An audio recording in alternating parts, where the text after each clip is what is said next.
শুক্রবার ত্রিপুরা স্বশাসিত জেলা পরিষদ এডিসি নির্বাচনে ১৩ নম্বর শিমনা তামাকারি এবং ১৪ নম্বর বোজ্জংনগর ওয়াকিনগর কেন্দ্রের সিপিআইএম প্রার্থী অমূল্য দেববর্মা ও সঞ্জিত দেববর্মা মোহনপুর মহকুমা শাসক কার্যালয়ে নির্বাচন আধিকারিকের নিকট মনোনয়নপত্র পেশ করেন। এ সময় বামুটিয়া বিধায়ক নয়ন সরকারের উপস্থিতিতে দলীয় নেতা কর্মী ও সমর্থকেরা প্রাকৃতিক দুর্যোগ উপেক্ষা করে মিছিলের মাধ্যমে প্রার্থীদের সমর্থন জানান। প্রার্থীরা জানান, এডিসি নির্বাচনে জয়ী হলে জনগণের টাকা জনগণের কল্যাণে ব্যয় করা হবে।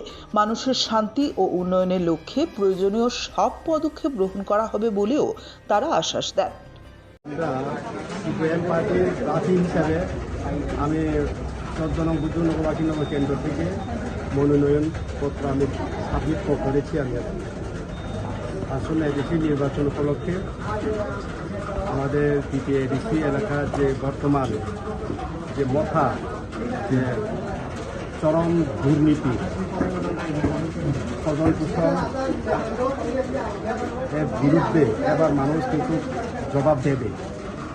কারণ এদেশে উন্নয়ন বলতে কিছু নেই, শুধু দুর্নীতি আর দুর্নীতি। তাদের যে গত ২০২১ সনে এখানে টিপ্রামথা যে স্লোগান তুলে তারা গ্রেটার টিপ্রাল্যান্ড টিপ্রাসা একট সহ বিভিন্ন দাবি নিয়ে তারা যেভাবে কালচার নাম দিয়ে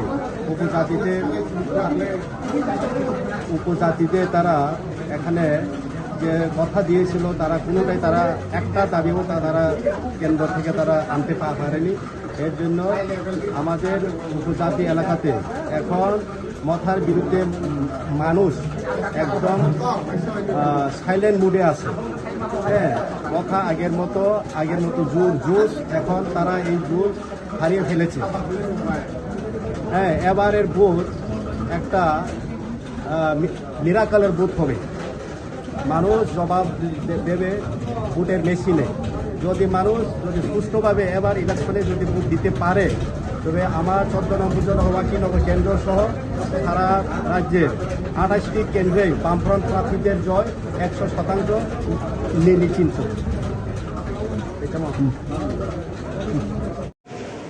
১৩ শিমনা তামাকারিকে আপনার ক্যান্ডিডেট হয়েছে, আজকে যে নমিনেশন দাখিল করা হচ্ছে এই বিষয়টা নিয়ে কী বলবেন জনগণকে? আমরা আজকে ১৩ শিমনা তামাকারি কেন্দ্রের যে নমিনেশন পেপার আমরা সফলভাবে মিছিল করে আমরা জমা দিয়েছি। হ্যাঁ, আমাদের আজকের যে জমা সেটা আমাদের এখনই শেষ হয়েছে।